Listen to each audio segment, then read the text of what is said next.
Well, people, so I just want to know if I stand here, if you can hear me all right. Good, because I hate standing behind a podium. I know you can't see the beautiful me that way. We are recording. Jody, just so you know, we're going to be recording. Okay, So it gets me started. all right, after I There's a wireless mic right there. You know what? I'll hover here. There you go. All right. All right, so for the purposes of recording, we'll make sure that I'm at least in mic range, and you'll get that nice echo. So I'm very pleased to be here. My name is Jody Smits-Anderson. I'm Director of Sustainability Programs for the Dormitory Authority, State of New York, which is a long title, and we have a couple of other long titles here as well. The point of this discussion is what we can learn from schools, and I think there are a couple of aspects of that discussion that I hope we get to cover. We have an excellent set of panelists, and the two perspectives that I'm seeing in their work, their expertise, and in their passions are like, what do the buildings do? How do we get to healthier buildings? What will those buildings give us as far as an environment for the school children and the staff? And then the other aspect is how does that affect education? What are we getting out of those school environments that can be used to educate our kids so that they enter their adult working life knowing that they can do better than we have in the past? Because frankly, I think all of us know we can do better than we have in the past. So with that little introduction, I'm going to rattle off who we've got here in this wonderful panel. Each of them has a PowerPoint of 5 to 7 minutes to give you an idea of what their knowledge is, and then I want to dive into some real Q&A. Like I said, the two perspectives I'm interested in are how we build the buildings and what can the buildings give us once we have them. So keep that in mind as you're listening. I'm going to rattle down here. We've got Craig Westcott. He's from Darrow School in New Lebanon, and it is an amazing place that I've had the good fortune to tour once or twice. Definitely once with some of my interns. It was a treat for them to go out there and see their living machine, which is actually a wastewater treatment facility that is also a learning environment, that also is more sustainable in the operations of the school facility and part of their environmental center. So, Bonnie Singh is a lead coordinator, sustainability coordinator. I got it wrong already. She is also an interior designer and is associated with the New York City Department of Health. She has also done work on LEED for Schools with the local chapter of the U.S. Green Building Council. So she has expertise in the design field and also what should drive design for us. Then we have Claire Barnett, one of the founders of Healthy Schools Network, and the executive director, or the director? Director? Executive director of Healthy Schools Network, and an absolute passion about understanding where toxins are and how to eliminate them, and the attention we need to pay to these concerns. And then finally we have Mark, whose last name I didn't write down. Warford. Thank you. Yeah. And Mark is the assistant principal at Bethlehem Schools and has quite a bit of experience as an administrator and also with an educator background in how a typical and beautiful school district can connect with the students of the school and give good facilities to the students and staff. So those are the brief introductions, and we're going to dive into some presentations, and I'm going to put Mark on the hot seat and ask him to come up first. Again, I asked the panelists, I know it's tough, I want to try and keep as much time for discussion, so aim your brain at around 6 minutes and have at it. Okay, thank you. Good morning. Very, very pleased to be here. I have a series of slides that I'm just going to power right through to give you as comprehensive an overview of what we do in the middle school and our district as possible. Each year at the middle school, all the sixth graders have a presentation to raise awareness about environmental issues. Public education's goal is to prepare kids for the future, to give them the skills and the talent, the knowledge and the tools that they need to solve problems that they will face. And some of the environmental issues that our kids face today are some of the biggest problems, so we need to give them the tools and the knowledge so that they can act accordingly. So we talk a little bit about population growth, limited resources. We really need to get it together in terms of being conscious of what we use each day because of the growing population. Environmental issues are pretty much everywhere. Humans have contact with our environment.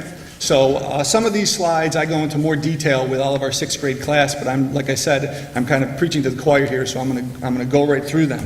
It's a lot to sort out for the kids and for all of us about the choices we make each day. But the mantra of our program is, are you conscious of what you consume? Are you aware of the choices that you make every day? And every single day, we make choices that affect our environment. And those choices are the garbage that we make, the energy that we use, and the food that we eat. And if you think about it, every day we use energy, we make garbage, we eat food. Are we aware of the type of energy, garbage, and food that we eat and where it comes from? And so our goal is to really raise awareness in the students to have them begin to look at their choices. And you need to be able to break it down into really simple concepts that students can understand. It's very, very easy for students to get dragged down in all of the information. So to make it as simple as possible, that's what we do so kids can think about this. And our district has programs for each of these areas that I'll highlight real quickly.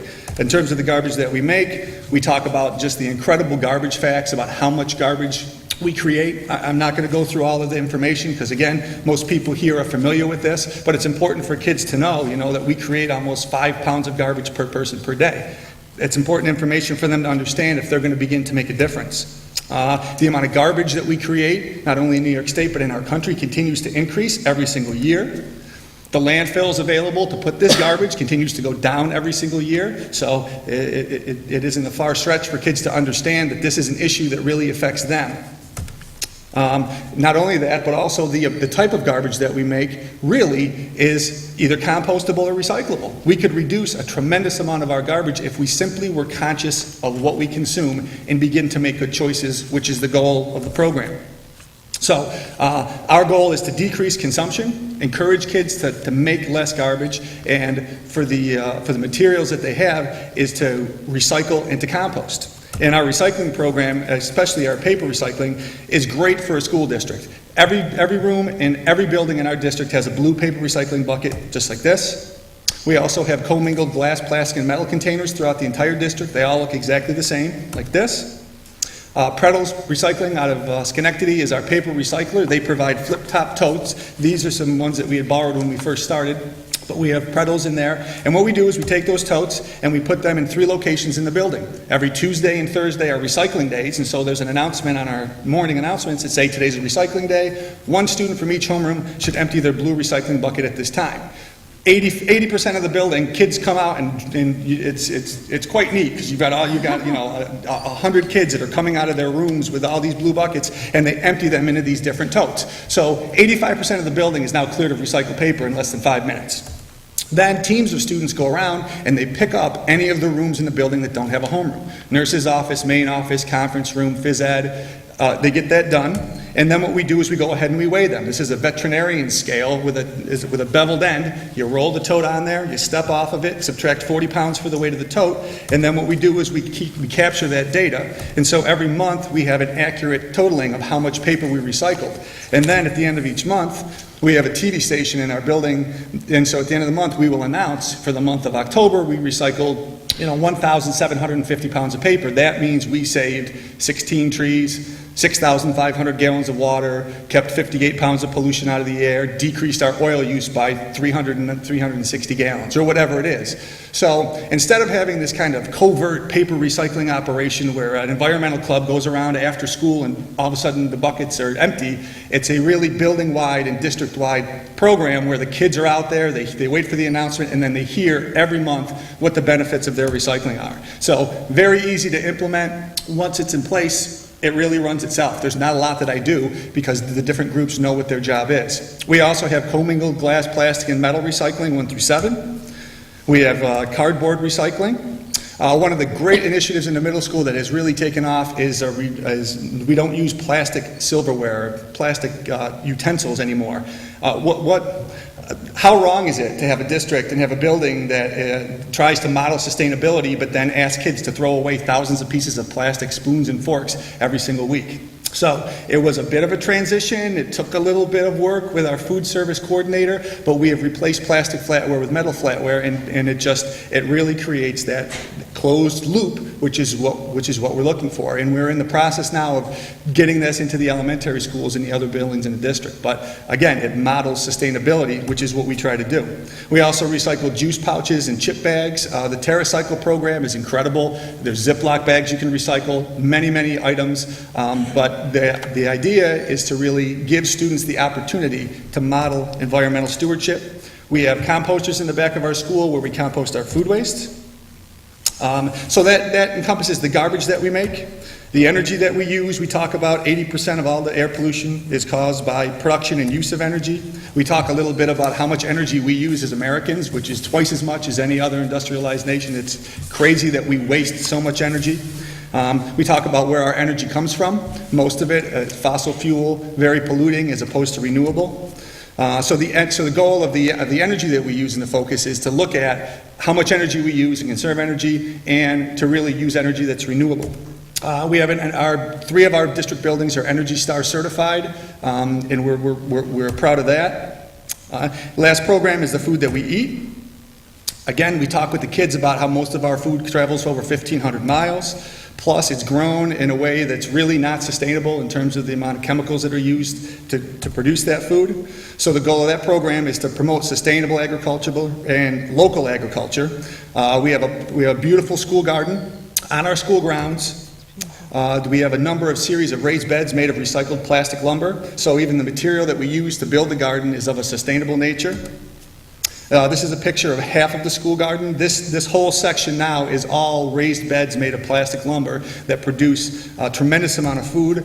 The majority of our food goes right into our cafeteria. We use a lot of lettuce, carrots, green beans, radishes, great things to grow, and they work well with the school year. Here's just a few pictures of some of the squash that we used, that we cooked up. We also have what's called a Salads for Kids Day. It's something where one day in the fall and one day in the spring when we harvest our lettuce, we give free salads to kids. So the parents come in, we make homemade dressings, and we give out free organic salads to the kids. And it's incredible how positively they responded to that. Not only because it's free, but it also really does taste good. All right. We also at the middle school have the Del Mar Farmers Market. So every Saturday we have a farmers market right at our middle school that is really local and sustainable. We sell some of our produce there to raise funds for the garden program, but also I'd encourage you to look at that website because all of our vendors are within 35 miles of the school. All of our crafters pretty much do reclaimed or recycled materials. It is truly one of the more sustainable farmers markets in the area. And then the last piece is environmental or outdoor education. 30 seconds and I'm done. All right? Our kids live a sedentary indoor lifestyle where they do not get outside as much. Quick story, we had a snow day last year, and one of the teachers remarked that, 5-10 years ago on a snow day, you'd see kids outside building snow forts, throwing snowballs at each other. All right? Not a kid in sight. They're all inside playing video games, watching movies. That's where our kids are, all right? People are moved to act when they involve something in which they're connected, and our kids really aren't connected to our environment. And so how are they going to make good decisions if they aren't really connected to that? So our goal is really to environmental stewardship and look at our district programs to get kids outside, to have them connect with their environment. We also have an environmental stewardship recognition program that we're working on now to recognize the things that kids are doing in school and out of school with a certificate at the end of the year to really applaud kids that are involved in this. So those are the 4 focus areas of our district green committee and what we do. Garbage we make, energy we use, food we eat, and environmental education. 7 minutes. All right, well, that was fantastic, and I especially want to make note for myself and for the discussion, the way that instead of having somebody else clean up after you, the kids are directly tied in with the programs of recycling, and I'm making note of that for the dormitory authority, thinking, you know what? It's not right that we let our building maintenance team come around and pick up this stuff. We need to be more actively engaged, and then it makes it real, and it makes it something that you have power over, which is fantastic. So bringing those things to light is, I think, something that Claire will talk about as well. We are not aware of the toxins that we have in our environment and the ability we have to design without them if we actually work at it. So Claire, if you would come up and make the next presentation, that would be excellent. I could warm everyone's seat in turn. All right. Very well done. Thanks so much, Jody, and I want to thank Bobby Chase Wilding and Kathy Curtis for setting up the conference. It's a very interesting opportunity. I just wish we could quadruple or whatever the number of folks in the room, because this is a great opportunity. My name is Claire Barnett, and we're doing more than just the ABCs today. We're talking about ABCD, but it's still about schools.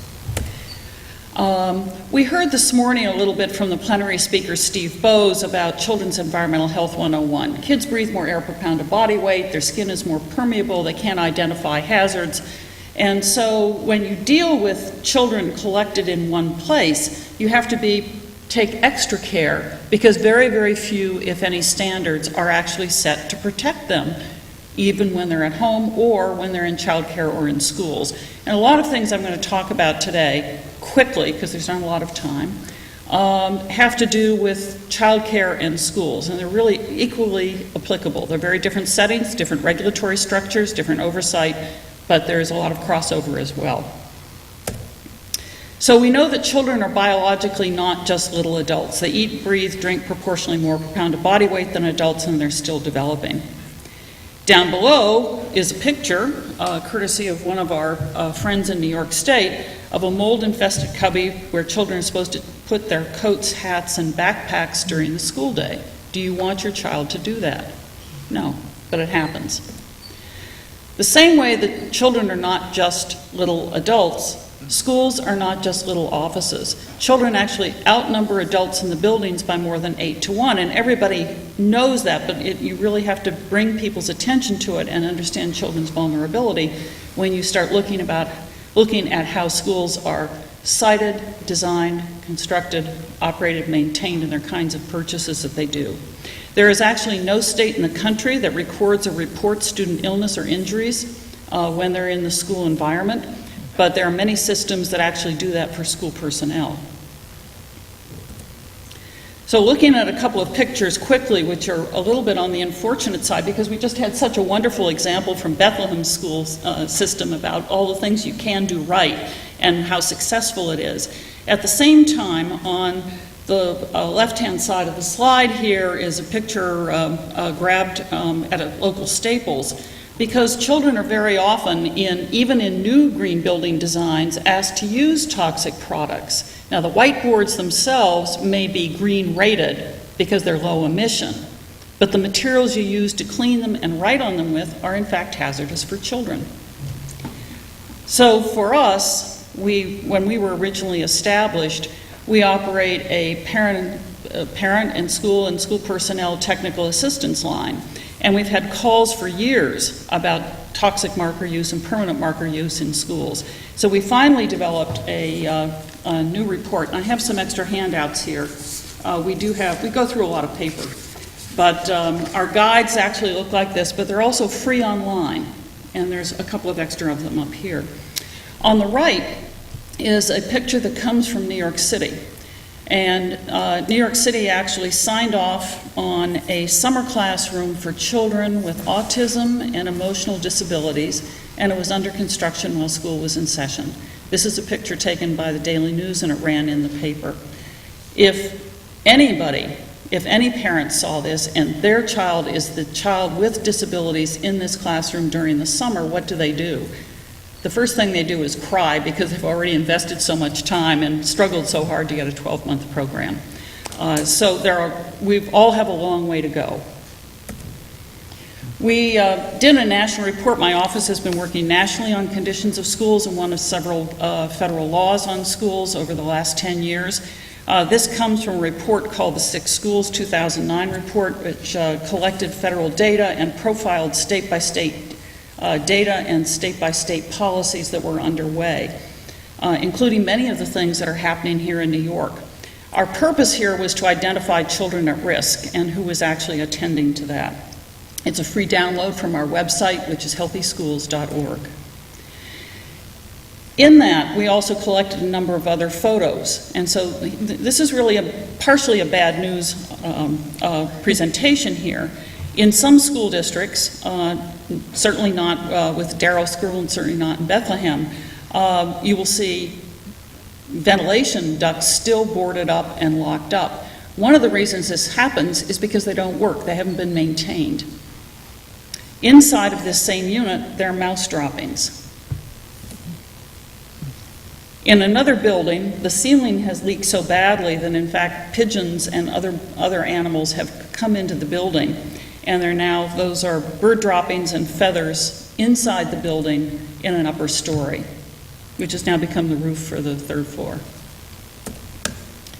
What is New York actually doing? Focus a little on New York. New York has actually been a national leader in improving public schools for a very, very long time. Way back in 1995, the Board of Regents adopted a comprehensive policy document and then began rolling out a regulatory and funding structure in 1997 to address indoor environments and how to assess facilities.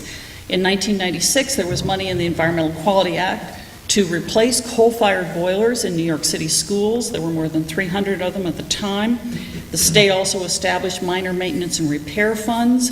In 2000, laws on integrated pest management and prior notice of pesticide use, CCA-treated wood, arsenic-treated wood, mercury, a ban on elemental mercury in schools, which is managed by the Health Department in 2003, and in green cleaning in 2005. There are also design standards in both New York City and New York State to adopt high-performance green buildings for kids, and both of them are underway. And then last year, a ban on the outdoor use of pesticides. New York has done a lot from a policy perspective. Just the same, in 2008, given all of that, the New York State Health Department began doing a number of different studies. They found in 2008, by interviewing people and looking at school facility report cards, that schools themselves were actually filled with asthma triggers despite various state laws. So there are, regardless of how many different things you do, there are still people who don't think it makes a difference. That's part of the lesson here. And then in 2011, the State Health Department published internationally that their pediatric asthma hospitalizations, school-aged children in the hospital because of asthma attacks, rises up to 300% on returns, plural, to school. So that's in September, after Thanksgiving break, after winter break, continuing through January, President's Week break, and it skips up. This is an enormous cost to the State Health Department. We'll look quickly at here's the A. A is for asthma and air. A number of years ago, we did a survey with the New York State Association of School Nurses, and they had reported to us then that 71% of the school nurses reported knowing children whose learning, breathing, or behavior were affected by indoor environmental pollutants in schools. Last year, we did virtually the same survey with the National Association of School Nurses, who reported 40% of them knew children who were impacted. More than three-quarters said the schools that they were working in had no indoor air quality plans and that no agency assisted. B is for bugs, and we've already covered a little bit of integrated pest management and safer pest control, which is really well established in New York State schools. Bethlehem was a leader in that very early on. C is for chemicals and where to find toxics. On the upper right-hand picture, the Cool Whip container, sealed carefully with duct tape, fortunately, is about 40 pounds of elemental mercury. And this is actually grabbed from the EPA website. In red on the slide up there are materials that are actually regulated in New York State for schools. And in blue are materials that haven't quite been dealt with. And in green is the state's green procurement program. So this is color-coded a little bit to tell you that there is a lot of action around trying to identify and reduce the number of toxic materials present in schools, but again, that we all have a long way to go. The biggest message here is greenwashing.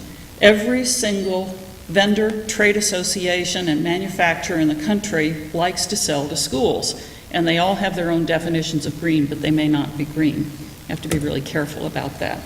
Green cleaning is a huge success story that New York State launched as a national campaign. There are more than 10 states now that require or promote the use of green cleaning products in schools. It started right here. And I will tell you the DEC did a fabulous job, Office of General Services did a fabulous job, and everybody else. We're very grateful to them. More free downloads and reports here. But there is a national campaign ongoing with respect to green cleaning products in schools.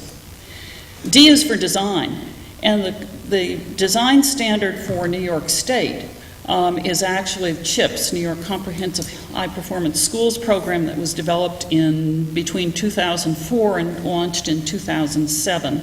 The first CHIPS verified school in New York State went live in April of 2008. It's Hampton Bays Middle School on the island. And it specified low-emitting interiors. So the energy numbers are easy to come up with relatively quickly. The health impacts take a little longer to develop and are a little harder to isolate and identify. There are two opportunities that I want to tell you about before I close quickly. Thank you. One is that the U.S. Department of Education, and this is why vendors are coming out of the woodwork, has established something called a Green Ribbon Schools Award. They will announce the first awardees next spring in April. And we're very pleased that they actually identified a program that we run jointly with the Natural Resources Defense Council called Green Squad, which is a little curriculum designed to help children look at their own school buildings. In addition to that, our office, in cooperation with the U.S. Environmental Protection Agency, operates something called National Healthy Schools Day, which is a real attempt to get more people engaged in healthy indoor environments. Next spring is going to be the 10th anniversary of National Healthy Schools Day. We're really pleased about it. Last spring in April, there were activities in 25 states plus the District of Columbia, and my office was really pleased to be able to do a press conference with the EPA Administrator Lisa Jackson in Gaithersburg, Maryland, a Title I elementary school. So there are a lot of opportunities to showcase and get more PR work done on schools that are actually doing the right thing. And thank you all so much for your time and for your attention. I appreciate it. And handouts. Yes, please, at the end of the session, make sure if you grab some handouts if you're interested in them. Next, we're going to have Bonnie speak, Bonnie Singh. I want to point out when when we were working on this panel, Claire said, "Where's NYSERDA and where's SED, State Education Department?" And I took that to heart because both of those authorities, well, authority and agency, have done excellent work in promoting green schools. As was stated, the New York State Collaborative for High Performance Schools has been the standard through the State Education Department for making sure that people are keeping all these things in their radar. And NYSERDA has programs that support healthier building development as a whole. It's a high performance design, and really they use the LEED system, leadership in energy and environmental design, as one of their standards. I believe that they also do a lot of technical assistance based on just any guide, any tool that you can use to green your building and improve achievements in different areas is of value. And that's the point that I want to make, is there are a lot of tools out there. We shouldn't be focusing on one tool because every single building is different, every single owner is different, every single occupancy is different. However, we do know that energy is very important. We do know that good indoor air quality is exceptionally important. So Bonnie's going to talk to us about a couple of other aspects of green design, attentive design, smart design. Bonnie.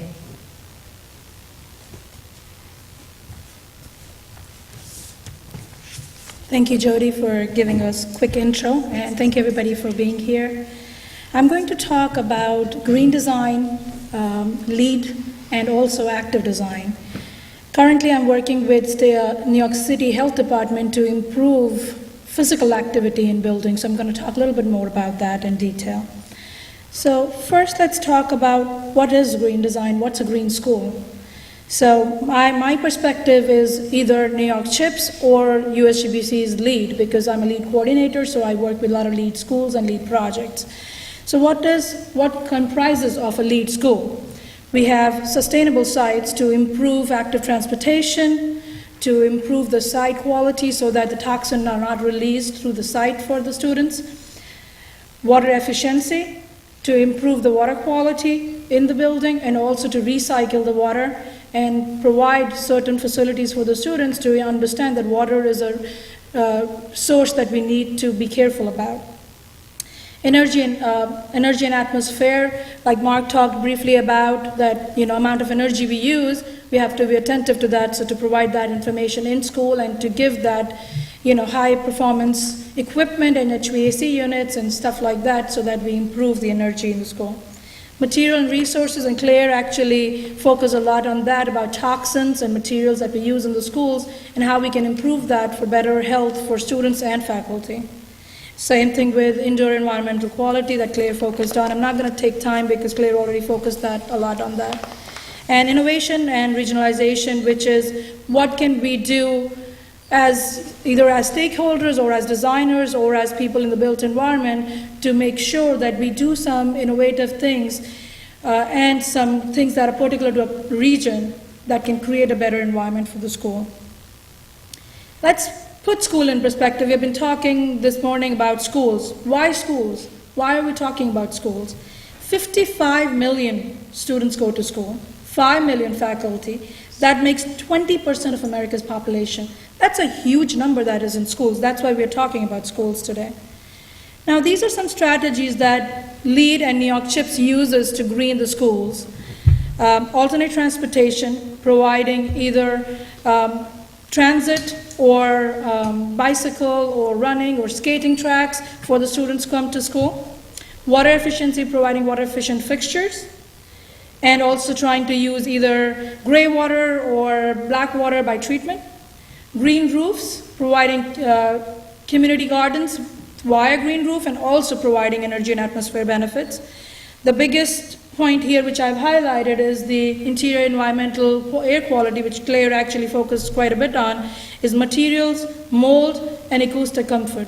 And there's more with the interior environmental strategies. Also health of students, other than toxin, there's more things that we have to focus for the health of students, because if they're healthy, they're performing better.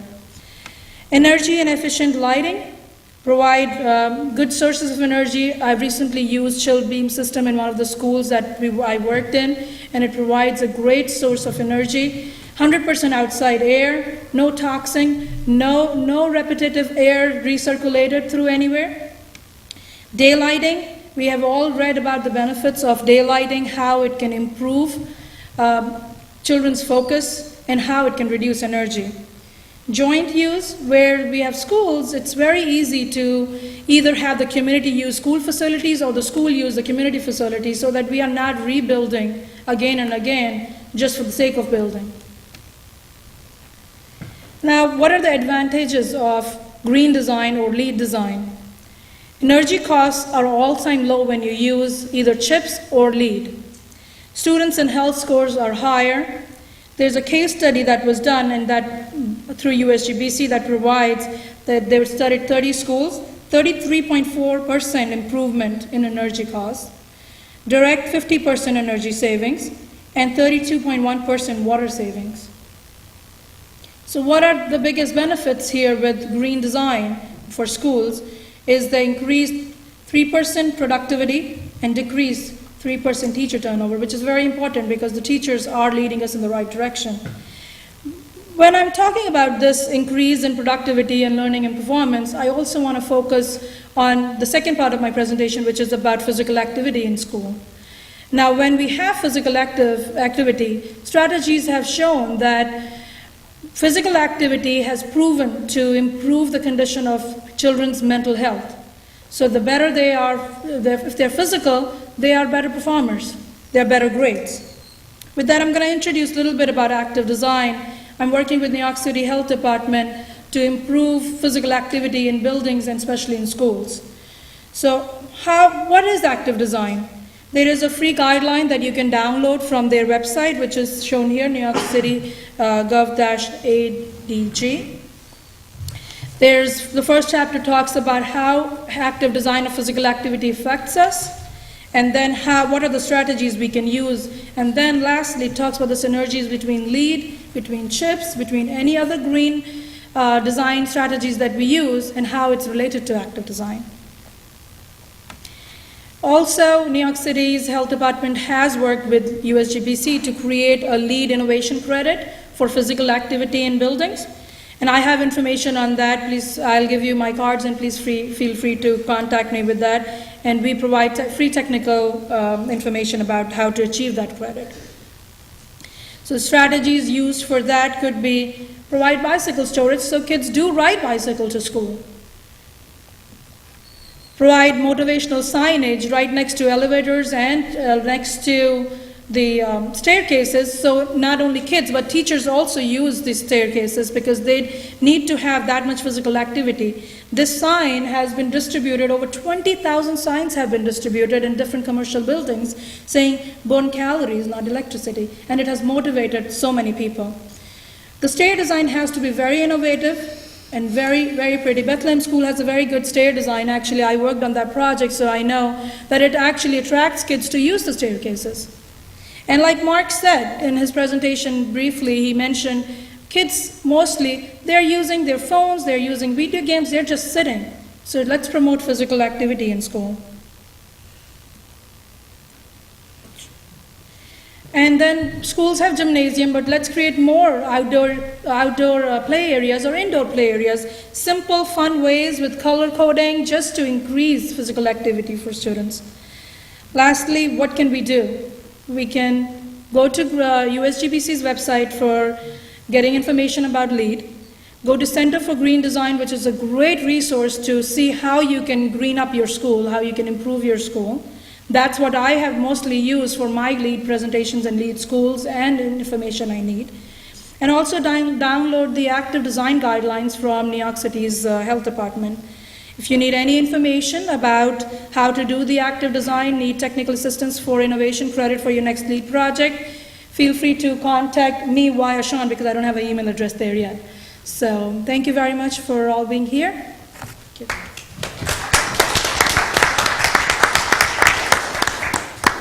So thank you very much, Bonnie. I like the fact that, as you can see, Bonnie's well versed in the LEED system. There's also CHIPS, Collaborative for High Performance Schools, and just another resource is an active design guideline. And I think that's really important because we are human, and human animals tend to find something that works and stick with it. But if we are actually going to be greener, we have to learn not to stick with something. We need to re-ask the questions, nearly daily and say, yes, we bought this thing yesterday and it made sense yesterday. Does it make sense today? Is there something else available today that wasn't available yesterday? Are we trying to reach students the next level of engagement today? We did really well last week. We did really well with our last school building. What can we do one step better this time around? And I honestly think that if we work to be better on a daily basis, we will always be greener than we were the day before. We will always be thinking of those silent killers that are toxins, the fact that we're encouraging our kids to sit still a little too much, all those kind of things. So I'd like to ask Craig to come up and talk about Darrow School. I think personally what's incredible about this school and the teaching methodology as well as the buildings is that it is an engagement of the students in the process, be it messy or not. Thank you. I want to start with just a couple of reflections on what some of my co-panelists have said.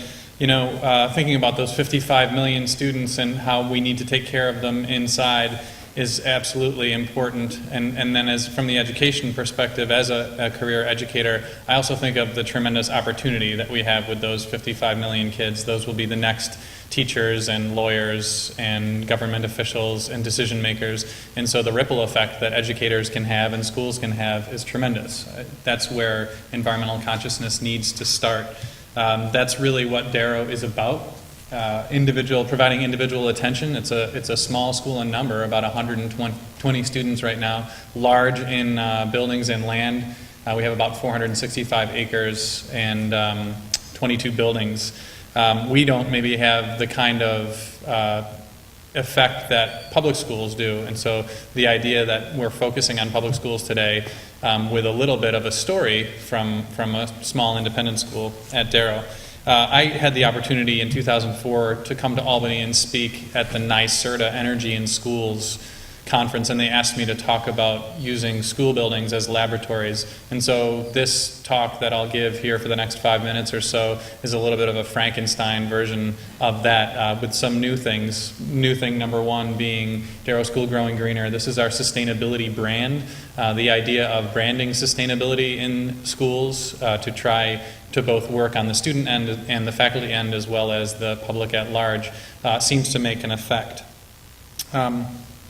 Another thing, in thinking about Bethlehem and Darrow, Claire sort of framed us as schools that were in much better shape than others. That's not always necessarily the case. Darrow is not perfect, and we have some pretty tremendous sustainability challenges, in fact.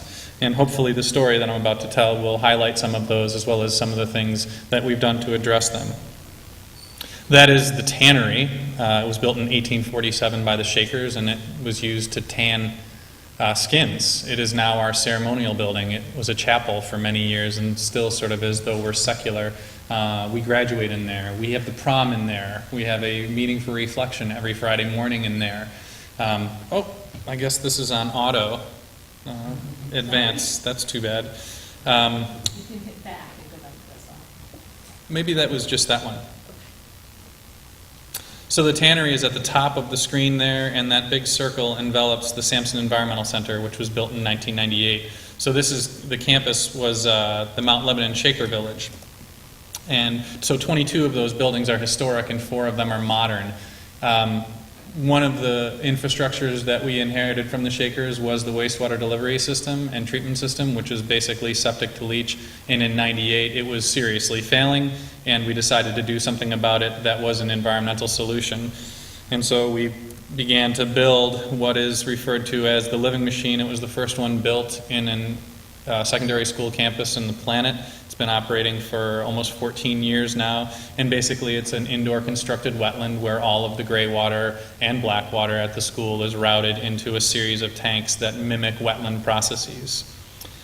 You can get a sense here of how it was constructed. There is certainly toxic materials, PVC, light steel, glass, fiberboard, things like that. However, it's a start. It's a start at creating a building that performs. And there's your finished project. You can see that it's connected to a brown building in the corner there. That's the science building built in 1969. And then the tannery just over the greenhouse there in the distance. We've treated well over 1 million gallons of wastewater in the time that this has been operating, and it's all been managed by students and faculty. So there is no wastewater. I'm actually a wastewater technician, but there is no external person who takes care of it. And that's, I think, why it operates as well as it does, because it's a community-based solution where the people who are creating the waste are also responsible for treating it. And that's really a place to start with most of the people who come to see the Environmental Center. I start at the first law of thermodynamics. There is no way. Matter can neither be created nor destroyed. And so when you flush the toilet, something and somebody has to deal with it. And then another one that I like to talk about is this idea that waste equals food. The waste of one organism on this planet and in this ecosystem becomes the food for another. And when you're talking about that in a wastewater treatment facility, that can get some raised eyebrows, but it's really true. I mean, the detoxification that's happening in here that any wastewater treatment center has to do is done by bacteria. And they're eating waste and converting it into something that plants can use. This is what it looks like inside in the middle of the summer. A robustly growing wetland inside. And unfortunately, the people working in there that do the lion's share of the work leave for 3 months out of the summer when it's growing most vigorously. So that leaves me to be the sole person that's maintaining it, scrubbing and cleaning. But throughout the year, you have students who come to love this space and what it does for the school. Every Wednesday morning, we deploy 160 people, adults and students, into 25 different service projects called Hands to Work. The Shakers believe that if you put your hands to work, you could get your heart closer to God. The Living Machine is one of those projects, and as you can see here, kids do come to love it. They are also involved in monitoring different wastewater levels, though we do not have to report to the DEC because we have a SPEDIES permit, State Pollutant Effluent Discharge System, which allows us to discharge untreated wastewater into our leach fields. We do keep levels and take levels so that we can see the performance of this building over time and how things change or don't change. And obviously, as was stated earlier by Jody, it's a tremendous learning environment and is integrated very much into the academic curriculum at Darrow. We host a lot of visitors each year on site. People want to come and see how we do what we do at Darrow. And I could talk about so many things here in terms of sustainability at Darrow School, and I realize that I'm focusing just here on a small slice of it. I'm trying to give you an idea of what's going on in this high-performance building, as well as how we take care of it and how students are involved.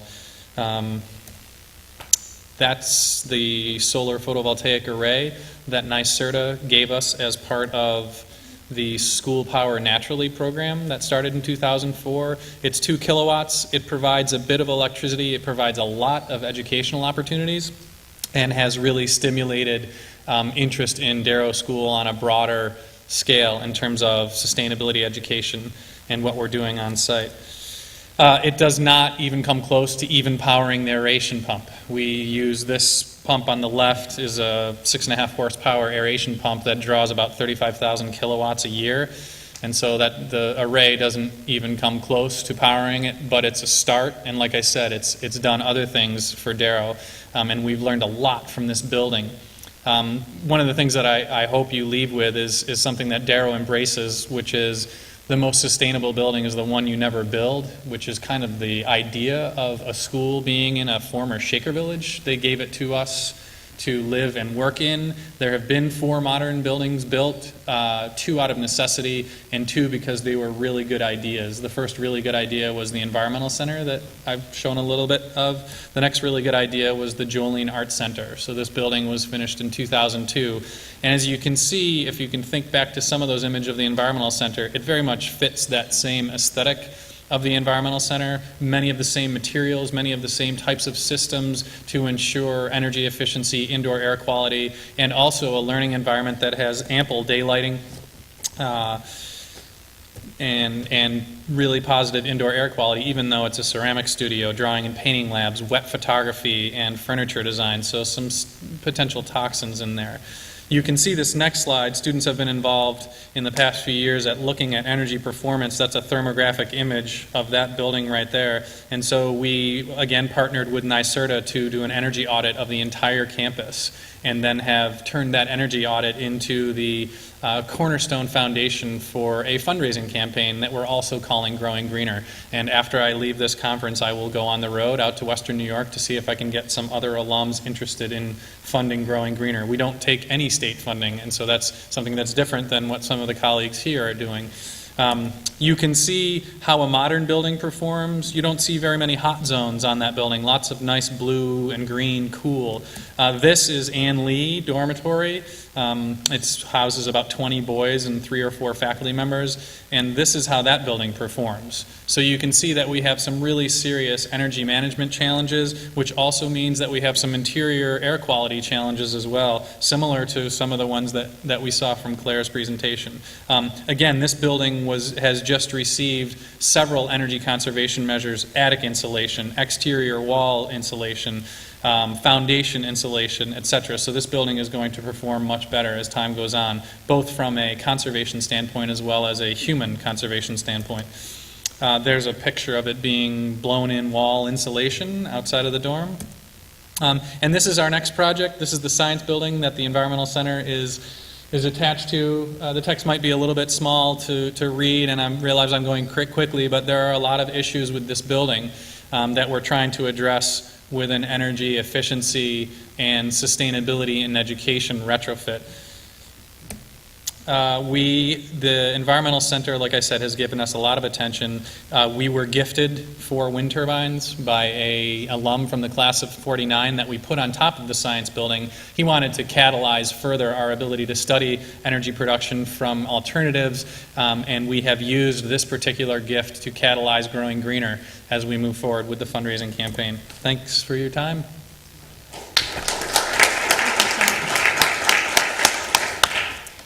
When I toured Darrow School, it was great. There were 2 things that came up that I thought were incredibly revealing. One was that that they had a problem with those little bugs that grow around plants when they're very vibrant and you water them a lot and it's a waterful environment.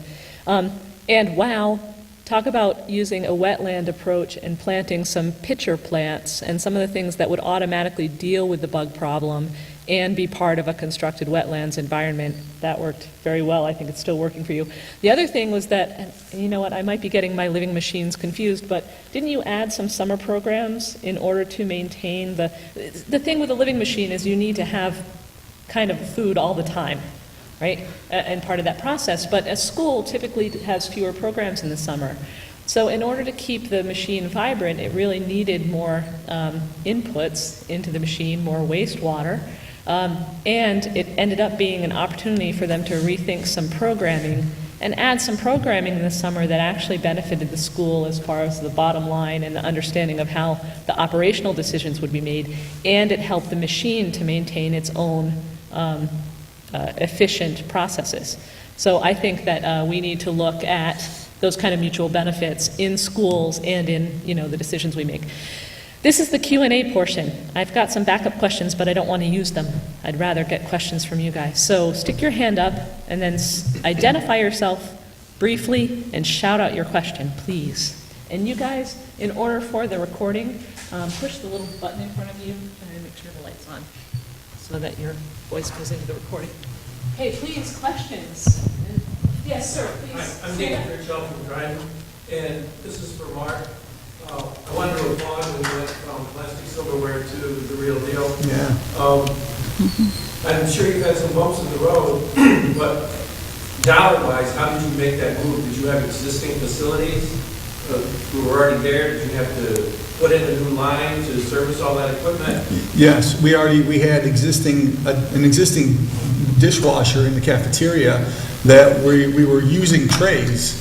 So we have a washer in place that would wash the trays, but yet we continue to use plastic silverware. So that was an easy transition. It was simply a matter of just purchasing the racks that you put the silverware in and running them through the dishwasher. The biggest obstacle was the staffing.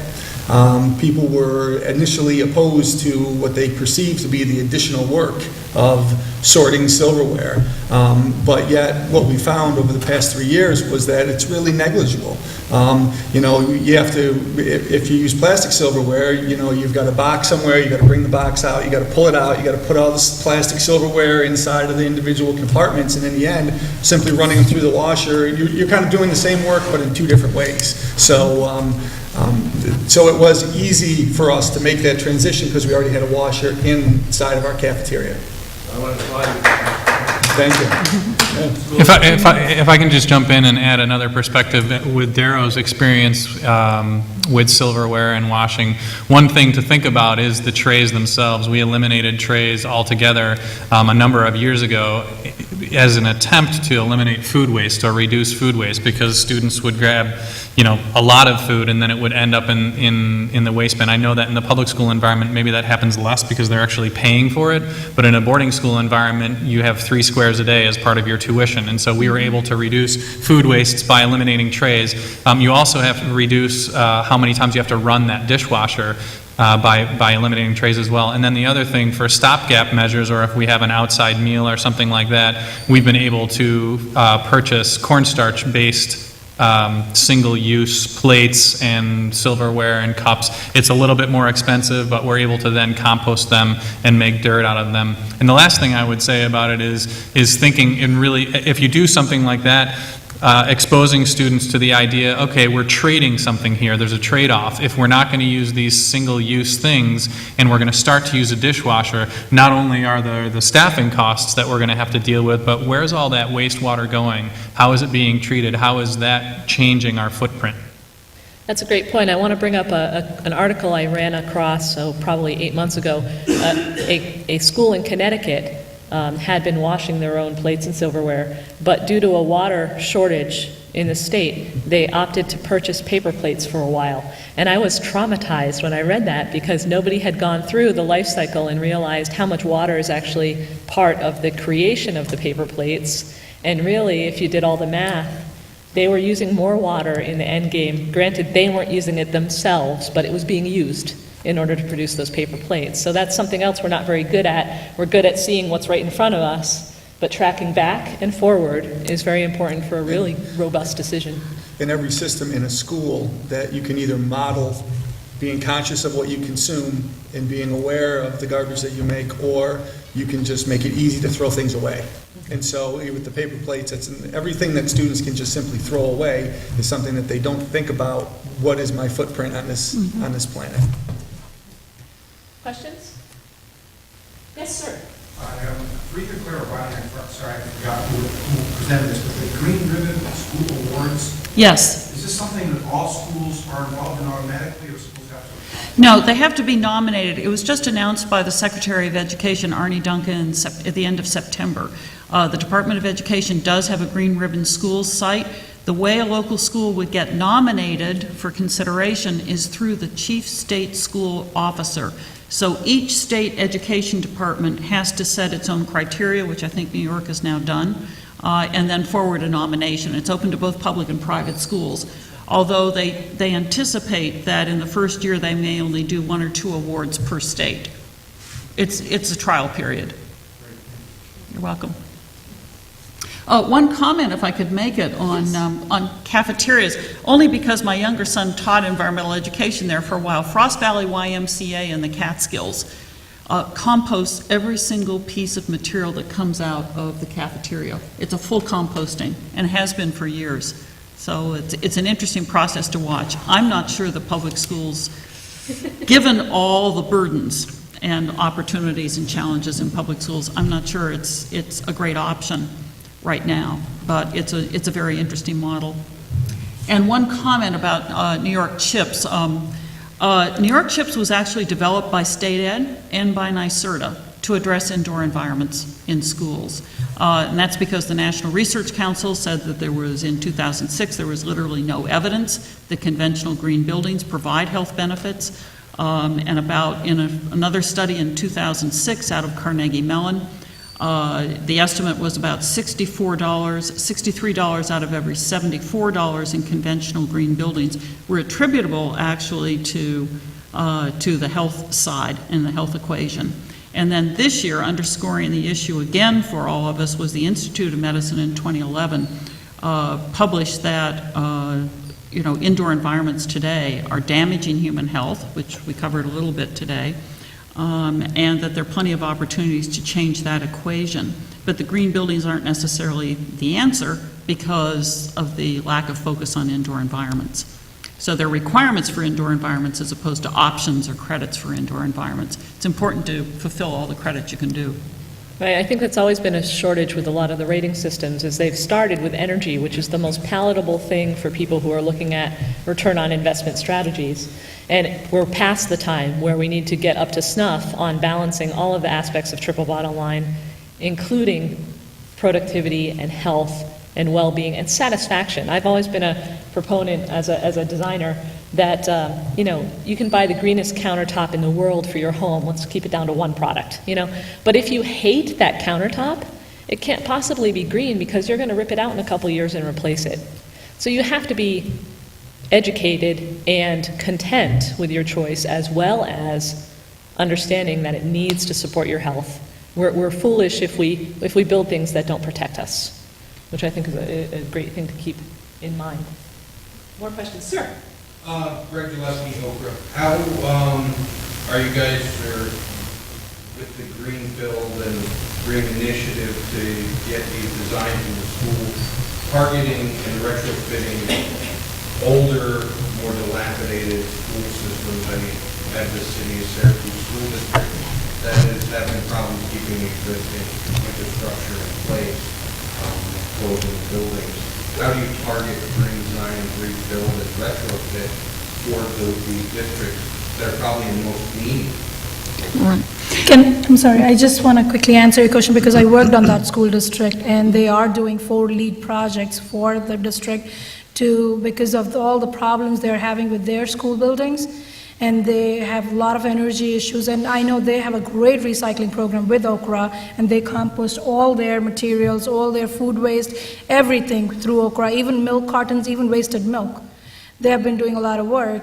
That's what the district has told us, that they have been using a lot of... Oh, so it's not. It's a, I have 33,000 students that I would like to. Just a comment. New York State Education Department used to have a pot of money called minor maintenance and repair that was meant to be used for doing what you're talking about. How do you keep good buildings going? Because just because a building is old doesn't mean it needs to get tossed away. You know, there are lots of old buildings in Albany and every place else that are in great shape. It's just that schools, when they're old, tend not to be in great shape because of deferred maintenance and neglect.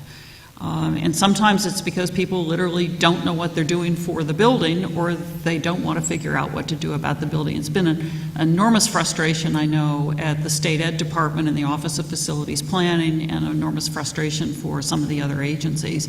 And it's partly why things happen with kids, why pediatric asthma hospitalizations are going to, you know, could rise or triple during the school year. So it's really critically important to take care of ventilation systems and indoor management and do things that cost less money. There are plenty of ways to improve indoor environments, but it always starts with having an intact building envelope. You know, if the roof leaks, you're in trouble right away, as you know. I think there are a lot of decisions that state ed has to make right now because they're falling off the education funding cliff. And there's some decisions coming up in December and January about how to spend the state aid. New York State has been spending at a clip of about $2.4 billion a year in state funds on school construction across the state. And that's renovation as well as construction. There are actually not a lot of new buildings going in place. And New York City, as you probably know, is almost all leasehold improvements. Actually, if you don't mind, I'm going to butt in with one quick question, and then we'll take one more. And it just needs almost a one-word answer from each of the panelists. What is the most compelling, thing that would drive you to renovate or build a new building? What's the first thing you look for? And I ask this because of the different perspectives. From a private school, from public school, from designer, and from really health advocate. What's the one thing that would drive you? Let's start with Craig. What springs to mind is adaptive reuse. You know, we can build new buildings, but we're not in a position where we're going to tear any of them down. You know, part of what makes Darrow School is the fact that it's housed in the Mount Lebanon Shaker Village. And so the idea of taking those buildings, using them as a school when they weren't intended to be, and then trying to manage them toward the triple bottom line as well as possible. I would say health and safety of the kids. So that would be the main thing for me to think about when I'm redoing the schools. Claire? It's really the same thing. It's the health and safety of children, but there's not a lot of data and record keeping on that other than national and state studies. So you really do have to look at public health complaints coming into the building. What we recommend architects, engineers, and contractors do, or if there is a school facilities committee, is do a survey of the occupants first, including the custodial staff, to see what's not working, and build it from the inside out. Mark? If the question is what would drive Yeah. building a new building, it would be student enrollment, having the space and capacity to, service the kids in the district. Good. All right, there's a question here. I just would like to kind of follow up on that question. I'm in Rochester, and I came here for my job, but I'm also on the board of the Coalition to Prevent Lead Poisoning, and there's a huge amount of lead paint in our older schools. When you send your child to school, I have grandchildren now, when you send them to school, you assume that they're going to be in a safe environment. That's a huge, bad assumption. Rochester created a lead-safe schools policy, but I don't know anything at the state level that really holds school districts in any way really accountable for the condition of paint in their schools. There have been other issues in the Capital District school districts in this area where, they found a great deal of deteriorated lead paint. There is a lead-safe renovation rule. So that's typically when lead is exposed, is during a major renovation program, although it exists anywhere. It also may be in the water supply or in instructional materials outside on the playground. So it's ubiquitous. Similar to asbestos. It's everywhere. Everybody's got it. And the problem with lead is that it's a neurotoxin. So Right. you send your child to school expecting them to learn, and they in some cases, what we found was that the kindergartners and first graders were sitting, on the floor where paint chips were falling. And so you're sending your child to school, assuming they're in a safe learning environment, when in fact they're being exposed to neurotoxins. And this is where That's I would right. speak up and say, advocate, advocate, advocate for yourself and your kids. We are in a mentality that if we buy something, this is what Steve both said this morning, if you buy something in the store, you think somebody's already vetted it and it's safe. Some government, hoo-ha has said, oh my God, this must be safe for sale. The reality is that we are responsible for our own health and well-being, and it does, it's easy to say somebody else should have looked at it. It's also, unfortunately, unrealistic because we've made a lot of missteps in the past with lack of knowledge. There are evil people out there who still make missteps with the knowledge. However, in most cases, we just didn't know at that point and need to remedy the situation now, and it will take a lot of individual actions to remedy that. And that's a burden. That's hard. Just to follow up on that, it's not the only neurotoxin that's going to be in the building. Another might be the PCBs in the light ballasts, or in the ceiling tiles, or in the caulk around the buildings. Or it may be a leasehold facility or a school purchased with a retrofit, which used to be a chemical factory, which you do have in Rochester. So, I mean, there are plenty of opportunities to have things go wrong, so it's a bigger challenge to make them all go right. So I think the great examples we have here are worth quadruple the applause that they got, frankly. It's tough. Part of it's funding, and part of it is having to work on very old buildings. There's another part from our perspective nationally, which is schools, for many reasons, K-12, have been isolated from what many other agencies have been doing for a very, very long time, which means they typically don't have great connections with local health or environment or energy offices.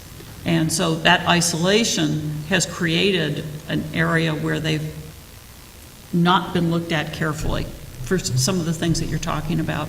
I think it has to change, obviously. And I think New York's doing a good job moving in that direction. There's a lot more to do. I think we have time for just one more brief question, or, let's see, any hands? One more. Go for it. Tim Hughes, I'm a CNS company for engineering and architects. We get involved in a lot of education and other things. I need sustainability in our firm. And like she said, kudos to y'all. It's very impressive what you're doing. I think it's so important to get that in young minds because I deal with trying to change the minds of our own professionals. We're 2,500 people get locked in to their ways of doing things. Our client base, we hear all the time. We talk to the clients about it. They're not interested. Right? A lot of this stuff you get pushback. Funding, finances, business case, all kinds of different reasons. Goes on mind. We continue to put things in buildings, home, business, school, everywhere that we know are making us ill. And what price they put on that. But we're doing great things, and I think the challenge is the connections. There's so much of a difficult time putting together the connections between the action and the consequence, both in time frame and as well as distance, right? And that's what we're doing. I like that as a wrap-up comment. Thank you so much. And thank you all for attending. Please make the most of your ability to network in this little break, and don't miss the next set of sessions. Actually, one of the moderators is hiding in the back spying on me, so make sure you get a chance to hear about local sourcing, and what was the other panel that's coming up? Academia and innovation. And thank you. Thank you to our panelists.